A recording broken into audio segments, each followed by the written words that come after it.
Pero bago tayo magpatuloy ay pakilike ang ating video. Ganon din ang subscribe button, pati na rin ang bell icon para lagi kayong updated sa mga parating ko pang mga uploads.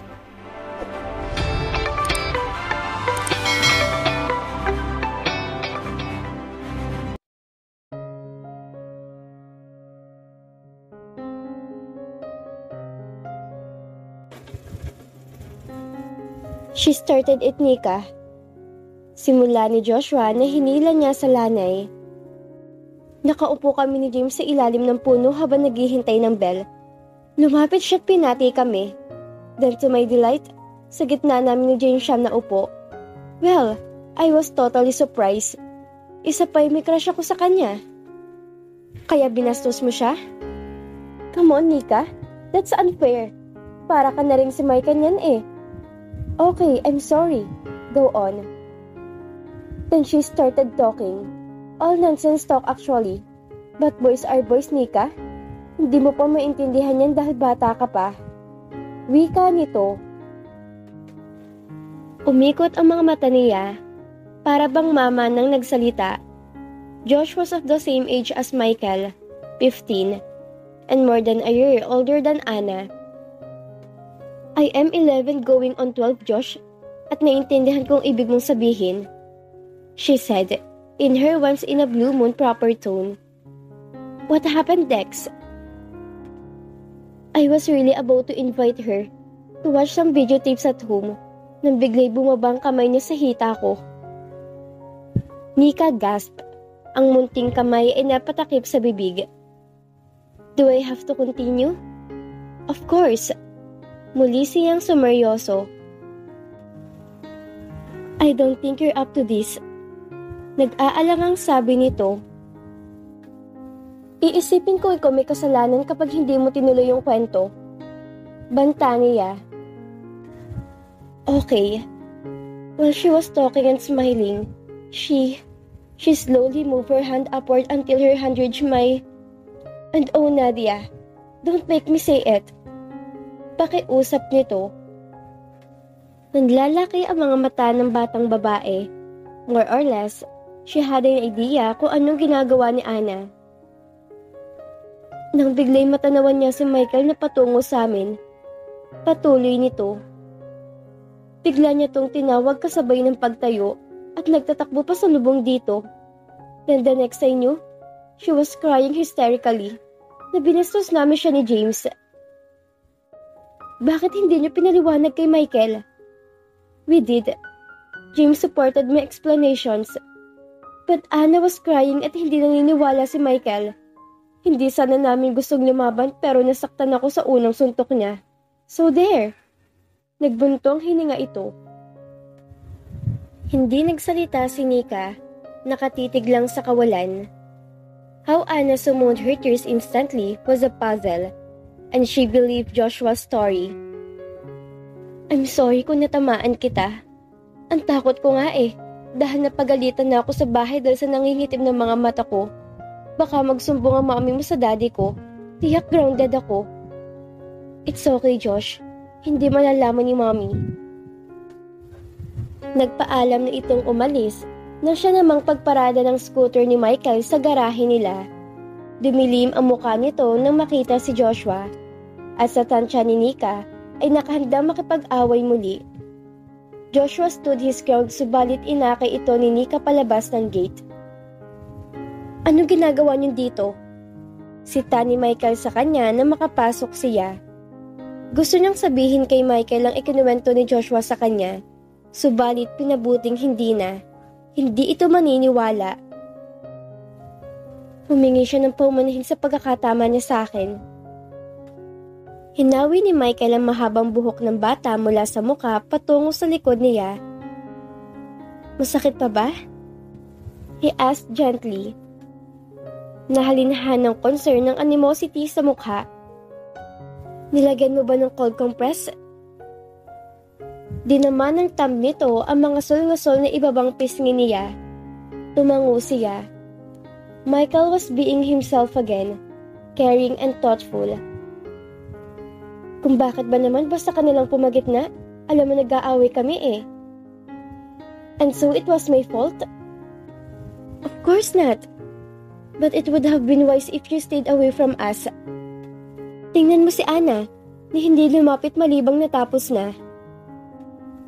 She was speechless.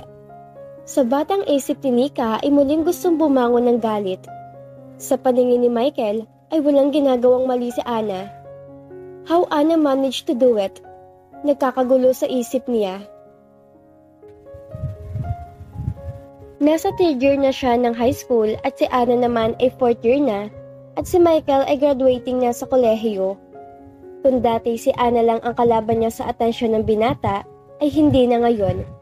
Maraming mga babae ang sa tuwin ay naghahangad na mapansin ng binata at nagpupuyos ang loob niyang malamang nakakailang palit na ng girlfriend ng kababata. Ganun may, nakapagtatakang lagi pa rin tila anino nito si Ana. At wala pa rin siyang alam buskahin kapag nakasilip ng pagkakataon kundi si Ana na lalong gumaganda sa pagkadalaga nito. At sa murang edad, ay marami na ang nanliligaw. Maganda rin si Nika, gandang lumalalim habang tinititigan. Subalit hindi yun napapansin dahil may pagkagaslaw kumilos at tila lalaki. Laging nakapantalon at lagi may baliktad na cap sa ulo. Ang barkada ay puro mga lalaki. Hindi niya alam na ang pumili mula sa high school department ng mga candidates para sa Miss CIC, kasama siya sa 3 pinagpipilian. Kaya naman nagulat siya nang papuntahin siya sa principal office at makita roon si Ana. Nakaupo at tila prinsesa sa stiff back na pagkakaupo sa upuang nakalagay sa labas ng office ng principal. Maayos na maayos ang buhok sa pagkakasupil. Magkapatong ang 2 kamay sa harap na tila kukunan ng litrato ng school photographer. Ni hindi sumayad ang likod sa sandalan. Kalahati lang ng siliyang okupado. Kung saan ito natutunan ang mga ganong tamang paraan, ay kinaiikot ng mga mata niya sa kisame at ikinaangat ng isang kilay niya. Kung siyang kikilos ng ganon, ay hindi lilipas ang 2 minuto at babagsak siyang tila tinaban sa sahig. Umangat ang kilay ni Ana sa pagkakatitig sa kanya. Ginamit mo bang mama ni Michael para mapasama ka sa pagpipilian? Hindi ako makapaniwalang nasa listahan ka sa pagpipilian ng representative mula sa high school department. Tumaas baba ang mga mata nito sa kabuuan niya sa painsultong paraan. Naka-PE jogging pants siya and as usual, marungis ang puting t-shirt dahil naglaro lang sila ng volleyball. May ilang hibla ng buhok niya ang kumawala mula sa pagkakatali sa likod at nakasabog sa mukha niya at puro pawis ang gilid ng noo at pisngi. She was a total work. I decline if I were you. Patuloy nito habang walang lubay sa pagtaas-baba ng mga mata sa kanya na kinakabahan siyang baka hindi na maibalik sa tamang focus. Mapapahiya ka lang. You're rude. Alam mo ba yon? Inis niyang sabi rito. Naroon ang simpatsya sa titig nito sa kanya. You're my friend, Nika. Nag-aalala lang ako. Ayokong mapahiya ka. Alright. Consistent honor student ka. Pero hindi lang naman burn ang basihan sa pagpili ng Miss CIC. Higit mong alam yun dahil dito ka nag-aral mula pa kinder. Hindi niya gusto makipagtalo rito sa mismong office ng principal. Besides, there was no need for Ana to be insulting. She would politely decline. She might be a consistent top student. Tama si Ana. But she was no beauty kumpara sa 2 pang mga pagpipilian. Nagulat pa ang principal nang tumanggi siya. Gusto nitong makausap ang mami niya, subalit nagpakatanggi-tanggi si Nika at nagpahinuhod ang principal. What followed in the next 3 days were hours and series of interviews for Ana at nang isa pang napili mula sa 2nd year high school. And she was only too glad na hindi si Ana ang napiling representative sa high school department. Ang napili ay mula sa 2nd year, ang anak ni na Mr. and Mrs. Rodrigo de la Serna, na parehong kaibigan din ng mga magulang niya at ng mga magulang ni Michael. Her father is very influential in this town. Nakasimangot na sabi ni Ana sa kanya nang tanongin niya kung ito ang napili. She smiled silently. Anna was only sour graping. Totoong maganda to. But Nika thought that she lacked the height kumpara sa napili. Though confidential, ibinulong sa kanya ng barkadang lalaking anak ng principal na hindi to nakapasa sa oral interviews at malaking bagay yon. Anna wasn't that dumb but definitely she was not the smart either. Or maybe, the principal saw through her na sa kabila ng ipinapakita nitong poise at calmness ay naroon ng isang maligalig na pagkatao. Nika, you're unfair. Ang konsensya niya na tila commercial ng sabon. Subalit hindi nagkamali ang principal sa pagpili ng representative mula sa high school department. Mr. and Mrs. De La Serna's daughter won the title, just like her mother, many years before her. Aatan ka ba ng JS prom? Tanong sa kanya ni Crisanto, kaibigan at kaklase niya. Hindi ko pa alam. Sagot niya habang binubuklat-buklat ang hawak na libro. Sa palagay mo ba'y may date na si Anna?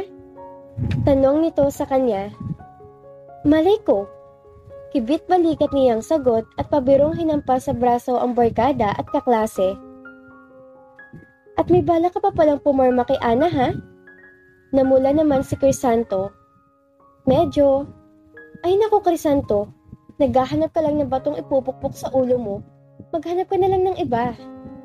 Siguro nga, nag-aalanganin din ako eh. Wika ng binatilyo. Kasi baka sila na ni Michael eh. Nag-eskrima ang kilay niya sa narinig. Bakit mo naman nasabi? Seryoso ang tinig niya. Nakita ko kasi sila minsan sa beach na magkasama. Pagkukwento nito, sa mismong likod ng bahay ni na Michael, sila lang dalawa at magkahawak kamay pa. Magkahawak kamay? Hindi makapaniwalang hinarap niya ang kaklase. Kailan?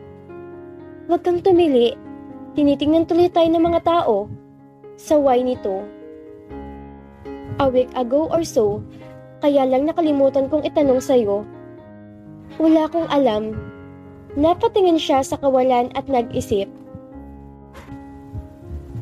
Pagdating niya sa bahay, ibinabalang niya ang mga gamit sa school. Kinuha sa garaheng bisikleta at kaagad na tinungo ang bahay ni na Michael. Isinandal lang niya ang bisikleta sa bakod at tuloy-tuloy sa loob. Nakita niyang bukas ang library sa baba at sumilip siya. Tita Senny, nasaan po si Michael? Tanong niya sa mama nito na abala sa paggawa ng lesson plan. Nasa kwarto niya, iha. Puntahan mo na lang. Nakangiting lingon sa kanya ni Mrs. Santa Romana bago ipinagpatuloy ang ginagawa. Sa dala-dalawang baitang ay pumanhik siya sa itaas. Tuloy-tuloy siya sa silid ni Michael. Naroroon ang binata at may kausap sa telepono. Pasadlak siyang naupo sa kama nito. Sino kausap mo? Tanong niya. Hindi siya sinagot ni Michael at tumalikod at halos pabulong na nagpaalam sa kausap sa telepono. Michael, ano ba? Inisiyang sabi na tinagtag ang braso ng kaibigan. Hinarap lang siya ni Michael nang maibaba na nito ang phone. Bakit ba? Sino bang kausap mo ha? Tanong niya ulit. Wala ka na ron. Naupo ito sa tabi niya. Siguro bago nililigawan mo na naman yun oh. Tukso niya rito. Ito ay lumabi.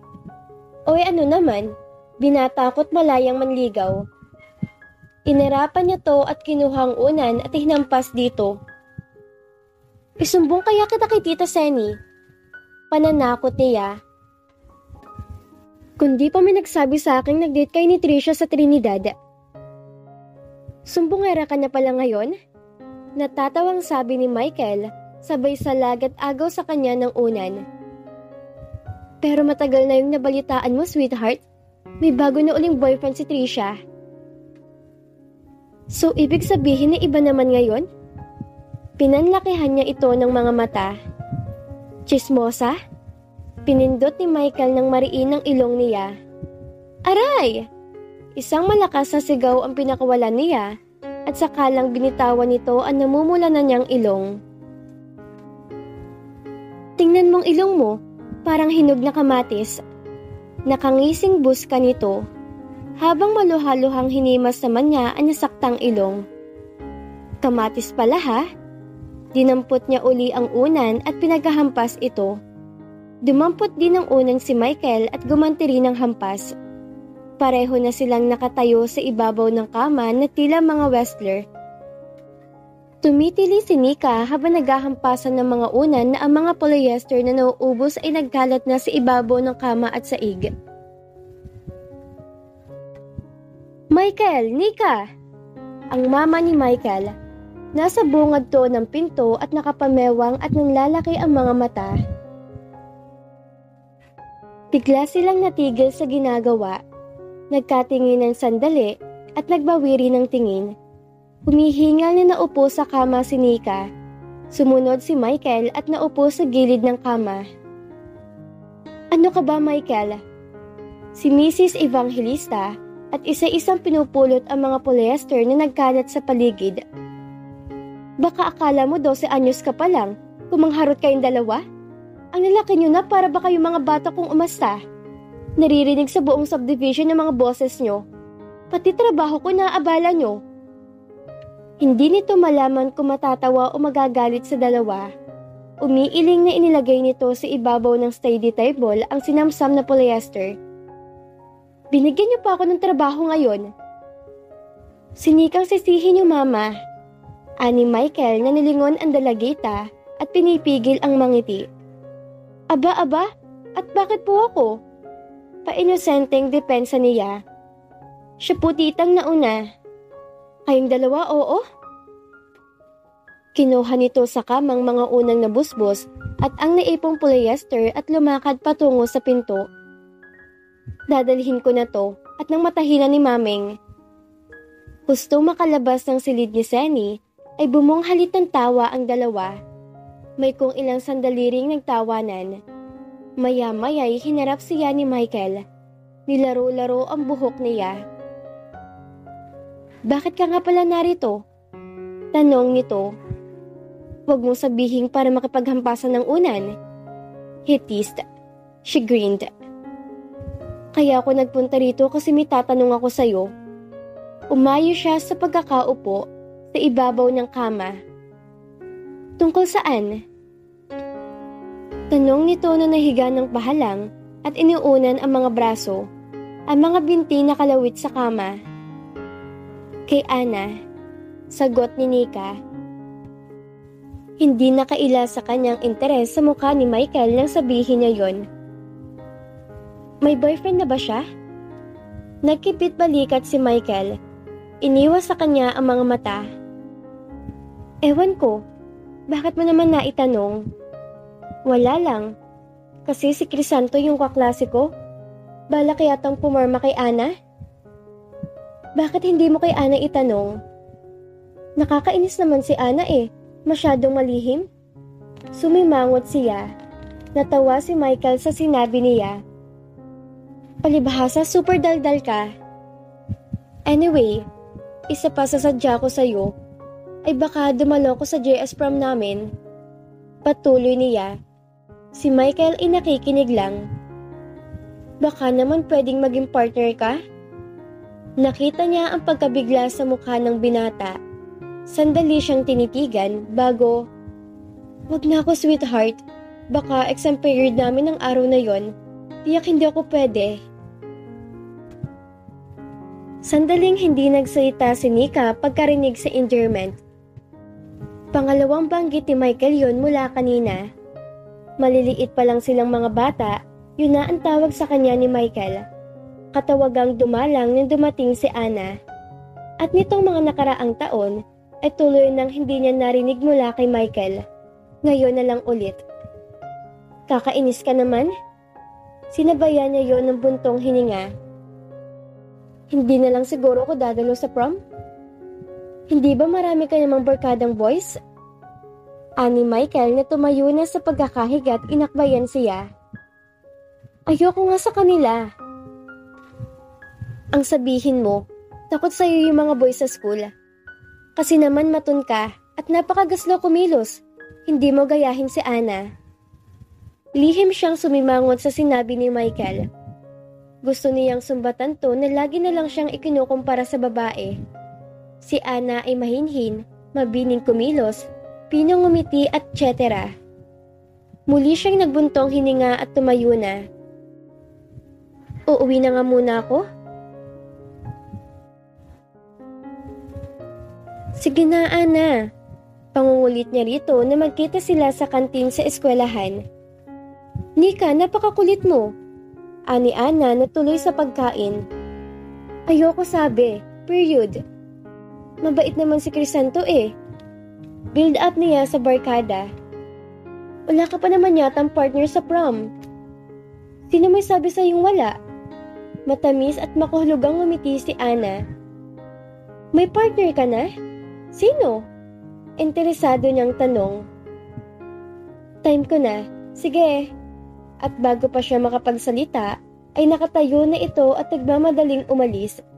Napasunod na lang siya ng tingin sa kababata